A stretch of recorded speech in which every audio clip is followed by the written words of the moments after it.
작가님 안녕하세요. 네, 반갑습니다. 네. 둘리 탄생 40주년이 됐네요. 축하드립니다. 감사합니다. 네. 어떻게 하다 보니까 그냥 40년이면 쭉 흘러버렸어요. 네. 여기가 둘리 뮤지엄이죠. 맞습니다. 여기가 그 둘리가 본래 태어났던 그 배경을 해가지고 이제 둘리 뮤지엄을 만들었죠. 네.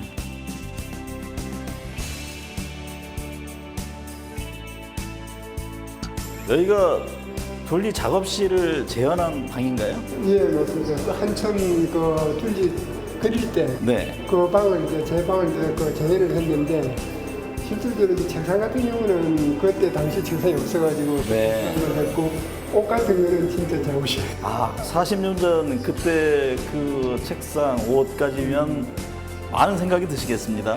예, 그렇습니다. 얘기가 알고 보면은 어떻게 보면 분만과 고통을 전시. 네, 그러겠네요. 여기 앉아서 그때 그 공간에서 어떤 아이디어 창출하기 위해서 엄청 고심하셨을 거 아니에요. 그렇죠. 여기서 거의 뭐 그 전쟁을 치르다시피 했죠. 네. 40년 전 아기 공룡 둘리를 탄생시킨 둘리 아빠. 만화가 김수정 화백. 1975년 소년 한국일보 신인 만화 공모전에서 폭우로 데뷔. 1983년 국내 최초 만화 잡지 보물섬의 아기 공룡 둘리 첫 공개. 애니메이션 감독, 둘리 뮤지엄 개관 등 제작자로도 활동. 둘리 탄생 40주년을 맞아 1996년에 제작된 극장판 아기 공룡 둘리 얼음별 대모험 재개봉. 딱히 뭔가를 추억하기 할 수 있는 게 그렇게 많지는 않아요. 그 시대로 돌아가서 그때의 느낌으로 간다면 이것도 뭐 나쁘지는 않겠다는 생각이 드는 겁니다. 만화가 김수정이 전하는 둘리 탄생 배경과 만화가가 바라보는 세상. 집중 분석합니다. 아기 공룡 둘리를 탄생시킨 둘리 아빠 만화가 김수정 작가 만나보겠습니다. 작가님 안녕하십니까? 예, 안녕하세요. 반갑습니다. 아기 공룡 둘리 캐릭터가 탄생하게 된 데는 시대의 아픔 때문이었다. 제가 이런 얘기를 들은 적이 있는데요. 예. 우선 작가님 뵈니까 어떤 사연이 있었던 건지 궁금합니다. 예. 둘리가 나올 당시가 80년대 초반이었거든요. 그리고 제가 만화를 그린 것은 이제 70년대에서부터 시작이 됐는데, 그 세상에 이제 쓰레기도 분량은 없어요. 네. 근데 만화에서는 늘 그 분량이라는 것이 무슨 상표처럼 따라다니던 시대였거든요. 네. 그래서 이 만화를 그리게 되면 특히나 이제 아동 만화를 그리게 될 때는 이 심이라든가 검열이 너무 심했어요. 그래서 네. 저희가 이렇게 뭐 상상할 수 없을 정도로 굉장히 검열이 심했는데, 그러다 보니까 아동들의 어떤 이야기를, 그 아동들이 어떤 갖고 있는 동심이라든가 꿈을 이렇게 그 만화에서 표현하기가 너무 힘든 거예요. 네. 그래서 이제 그 어떤 사람을 이렇게 캐릭터화했을 때는 그 제한이 너무 심해가지고, 그래서 이제 동물을 네. 이제 상상을 하게 됐고, 동물을 이제 의인을 하게 되면은 조금 심의가 완화가 되대요. 그렇다고 네. 많이 완화되는 것도 네. 아니고. 검열을 피해 동물을 의인화해보자라는 생각으로 여러 동물을 찾다가 이제 공룡을 떠올리신 거다 이런 설명이신데요. 스티븐 스필버그 감독이 네, 네, 네. 영화 주라기 공원 그 1편을 보니까 개봉한 것이 1993년입니다. 그렇죠. 근데 김수영 작가의 둘리 그린 게 1983년, 그렇죠. 10년이 앞섰습니다. 그러니까 당시에 공룡에 누가 관심이 있었을까 하는 생각이 들고, 공룡을 그려보자는 생각은 어떻게 해서 떠올리게 된 거죠? 이게 이제 공룡이라고 그러면 이제 당시도 그렇고 지금도 그렇고 하나의 어떤 공포의 대상이에요. 그 공룡은 그렇죠. 무서운가 네. 이제 이렇게 돼 있는데, 근데 이제 이것이 이제 만화가의 발상이라는 거는 아무리 무서운 공룡도 아기가 되거나 이렇게 됐을 때는 천진난만 하잖아요. 그래서 이제 일단은 그 무서운 그 존재가 아기로 왔을 때 이거 천진난만함, 네. 이제 거기에서 일단 그 착안을 했었고, 제일 중요한 거는 좀 어떤 부분에서는 좀 역발상, 네. 좀 뭔가 무서운 것이 무섭지 않게 우스운 걸. 그래서 둘리가 나오고 난 이후에 아이들이 사실은 공룡 알기를 우습게 알았어요. 책 만화가 출간되기 전에 검열을 했다고 하면 요즘 젊은이들은 상상도 못할 겁니다. 예, 그렇겠죠. 근데 말씀하신 대로 1980년대 당시 그린 만화 중에 검열돼서 강제 종료된 것도 있잖아요. 그렇죠. 그 당시 검열이 어느 정도였나요? 이것이 이제 뭐 검열이라고 하면은 하나에 한 약 20여 개의 조항이 있었어요. 네. 그 조항은 이제 일반적인 조항인데 뭐 예를 들어서 거기에서 뭐 우리하고 우방 국가를 뭐 욕해서는 안 된다. 그다음에 서울에서 판자촌을 그려서도 안 된다. 뭐 이제 이런 식이었는데 그 왜 판자집을 못 그리? 근데 그 당시에 판자집이 많았잖아요. 그렇죠. 근데 그것을 못 그리게 한 이유가 예를 들어서 이 판잣집을 그렸을 때 북한에서 체제 선전에 이용을 한다. 네. 그다음 우방국은 무조건 좋은 식으로 표현해야 된다. 뭐 이제 이것이 이제 기본 항목이었고, 그다음에 이제 실제로 이제 만화로 들어가게 되면은 이제 그건 이제 그 심의관들이 보는 견해에 따라서 다 달라지는 거예요. 전두환 전 대통령 닮은 캐릭터를 그렸다가 문제가 됐었다네요. 그 만화는 이제 약간 좀 서인 만화였어요. 네. 제목이 아담과 이브였는데 그것을 이제 주관지어 그렸는데 사실은 이제 이주일 선생을 좀 패러디한 건데 그 그림이 그 모양이 너무 그 당시에 그분하고 닮았던 거예요. 네. 그래가지고 피라 사건에 걸리면서 연재가 종료됐죠. 네. 이름을 왜 둘리라고 지은 거죠? 이제 처음에는 이제 둘리뿐 아니라 공룡을 두 마리를 이제 그 설정을 했었어요. 그래서 처음에는 하나, 둘 해서 둘리라고. 그래서 둘리 이름도 둘이라고 지었던 거예요. 네. 근데 이제 둘이라고 하니까 어떤 부분에서는 조금 좀 너무 좀 그 딱딱한 것 같고. 네. 그 둘리의 성격에 따라서 둘리 하니까 좀 더 좀 맹해 보이기도 하고 좀 만화적인 어떤 이런 네, 느낌이 들더라고요. 그래서 이제 둘리라고 했었고.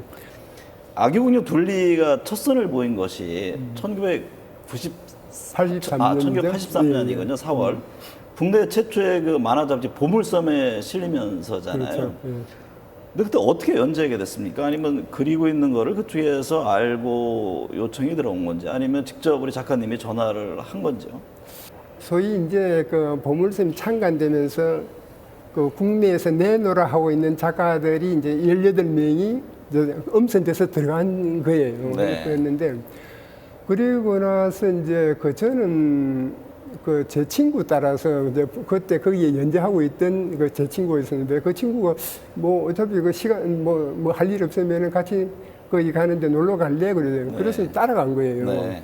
따라갔다가 이제 거기서 어영부영 스카웃이 됐는데 그 보통 이제 그 연예인들 스타 된 신분들이 무슨 뭐 오디션장에 친구 따라갔다가 그런 경우 스타 있죠. 된 경우 있죠. 네.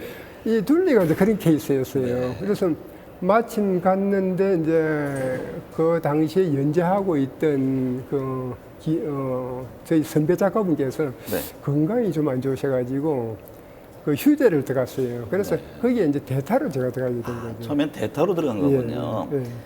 근데 아기공룡 둘리가 보물섬에 공개되자마자 어린 독자들의 마음을 확 사로잡았잖아요.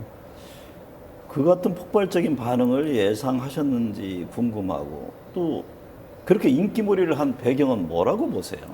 단지 아 이게 캐릭터가 좀 되기는 하겠다는 정도로 이제 생각을 했었고, 그 다음에 아마 이제 이것이 이제 지금까지도 그렇고 이제 아이들에게 이제 반응이 있었던 거는, 물론 그 작가가 이제 나름 뭐 이런저런 이제 생각은 하겠지만은, 그렇다고 해서 작가가 딱히 이것이 지금 인기의 비결이다 하고 다는 그 하기는 좀 어려워요. 네. 아마 이제 생각한데 이제 여기에서 오는 그 사람들, 그 둘리를 포함해서 이게 꼭 둘리뿐만 아니라 그 사이드에 있는 캐릭터들도 네. 같이 이제 어우러지면서 하나의 이제 우리 삶의 모습이 여기에 이렇게 좀 투영되어 있는 게 아닐까. 그것이 네. 이제 여기까지 온 게 아닐까 하는 이런 생각은 들어요. 아기공룡 둘리를 그렸을 당시는 지금과 가정 분위기가 많이 다릅니다. 좀 많이 다르죠. 거기 고기동은 전형적인 가부장적인 이미지잖아요. 보면 뭐 아이들 때리고 소리 지르고, 오죽하면 둘리가 어린이 때리지 말라 이런 얘기까지 하지 않습니까? 그런데도 고길동은 둘리를 어쨌든 집에서 살도록 합니다. 그리고 이런 설정은 어떻게 보면 1980년대 아버지들이 무뚝뚝했지만 마음 한 구석은 따뜻했다. 또 어려운 타인을 모른 척하지 않는다. 뭔가 이런 시대적인 것을 표현하고 싶었던 게 아닌가 그런 생각도 듭니다. 어떤 그 시대의 표현이라기보다도 그 당시 이제 아버지, 그러니까 고길동 씨가 30대 후반에서 약간 40대 그 사이에 네. 그 전형적인 한국 아버지의 모습이거든요. 그렇죠. 그래서 어떤 부분에서는 참 소시민적이면서 그다음에 이제 내 가족과 내 가정과 그다음에 성공을 위해서 이제 뛰는 그 시대의 아버지의 이제 전형적인 모습이거든요. 고길동 씨가 실질적으로 자기 자제들은 이렇게 타다거나 나무라거나 하지는 않아요. 네. 여기 이제 둘리라든가 도우너라든가 또치라든가 이 사실 군 식구들이잖아요. 네. 계기잖아요. 여기에서 이제 오히려 내 자식들은 굉장히 이렇게 참 온순하고 잘 크고 있는데 불러온 애들이 계속 애를 먹인단 네. 말이에요. 그래서 거기에서 오는 이제 불의 마음이었죠. 네. 예. 둘리가 어리고 약하고 뭐 엄마 생각하면 눈물도 뚝뚝 흘리는 그렇지만 똑부러지게 또 할 말을 하는 그런 그 캐릭터잖아요. 네. 이건 이런 에피소드 이런 건 어디서 창안했는지 그것도 궁금합니다. 근데 아이들이 어떤 꾸어야 할 꿈을 좀 이 둘리를 통해서 대신 꾸게 해주고, 네. 그다음에 또 둘리를 통해서 어떤 아이들이 성장하는 과정. 네. 왜냐하면 애들이라는 것이 때에 따라서는 좀 그 버릇없는 소리도 하고 실수도 하고 실패도 하고 하잖아요, 그죠? 근데 그 우리는 그 아이들을 계속해서 제어를 한단 말이에요. 네. 그걸 누르거든요. 네. 그러지 말라, 그러지 말라, 모든 것이 그러지 말라 해서는 안 된다는 소리만 하잖아요. 그래서 이것을 이제 둘리를 통해서 아이들이 갖고 있는 그 욕구, 그다음 그 꿈을 좀 발산을 하고, 그다음 그 꿈을 좀 그리게 해주자. 둘리를 통해서 사회에 예. 하고 싶은 얘기를 좀 그렇죠. 하신 거군요. 예. 그래서 이제 시작된 거죠. 네. 예. 김수정 작가님은 1950년생입니다. 그렇습니다. 그러니까 전쟁통에 태어났고 가정 형편이 많이 어려웠다고 들었습니다. 그러니까 만화가가 되겠다고 해서 엄청나게 야단 맞았다면서요. 그래서 뭐 신문팔이, 껌팔이, 아이새끼 장사 이런 걸 하면서 꿈을 포기하지 않았습니다. 만화가가 꼭 되겠다고 결심한 이유는 어떤 거죠? 국민학교 들어가기 전에 이제 만화를 처음 봤는데, 만화를 보는 순간 그 만화에 대한 그 마력, 이 만화를 보는 순간에 그 완전히 제가 갖고 있는 제 안에 숨어있던 이제 재능도 발견이 됐고, 네. 그러니까 그 전까지만 해도 제가 그림을 잘 그리는지 이런 걸 몰랐었어요. 근데 어느 날 이제 행따라 만화가게에서 만화를 보고 돌아와서는 이제 행들이 그때는 이제 초등학교 다니고 이제 중학교 다니고 했으니까 네. 그 연습장 노트가 있을 거 아니에요. 거기다 본 그것을 막 그려대기 시작한 거예요. 네. 그랬더니 이제 옆에서 보면서 어른들도 그러고 이놈이 그림을 참 잘 그린다 하고 이제 네. 알게 된 거예요. 또 주변에서 그림을 잘 그린다고 하니까 이제 계속 그려야 된 거예요. 이제 기특해 보이니까. 그리고 이제 아버지가 이제 그 당시 이제 시골에서 이제 그 제 고향이 진주거든요. 네. 경상남도 아주 먼 곳이에요, 서울에서. 그래서 이제 아버지가 이렇게 보면서 가만히 보니까 이놈을 이 만화가로 시켜야 되겠다고 이제 그 생각을 하신 거예요. 아버지는 그러면 응원을 해주셨네요. 그렇죠. 이제 그래서 이제 굉장히 아버지가 후원자가 되셨죠. 네.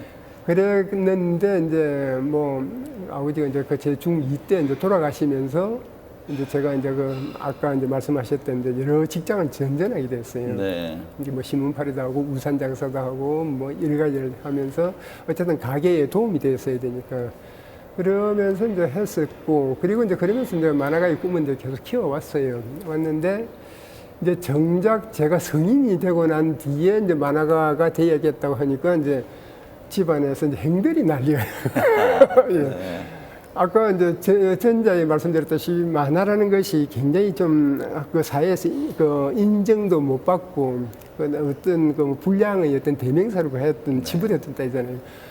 그러니까 아니 그 말고도 만화 말고도 이 제주면은 여기서 묵고 살 게 많은데 왜 꼭 굳이 만화가가 돼야 되냐는 이것 때문에 참 많은 이제 반대에 이제 부딪혔죠. 네. 최근에 둘리 탄생 40주년을 맞아서 27년 전이죠. 그러니까 96년 개봉했던 애니메이션 아기경룡 둘리 어른별 대모험이 재개봉됐잖아요. 예. 뭐 어린이 관객 당연히 있고 또 둘리를 보며 성장한 어른 관객도 많은데요. 관객들 틈에서 영화를 이렇게 다시 보면서 어떤 감회가 밀려왔습니까?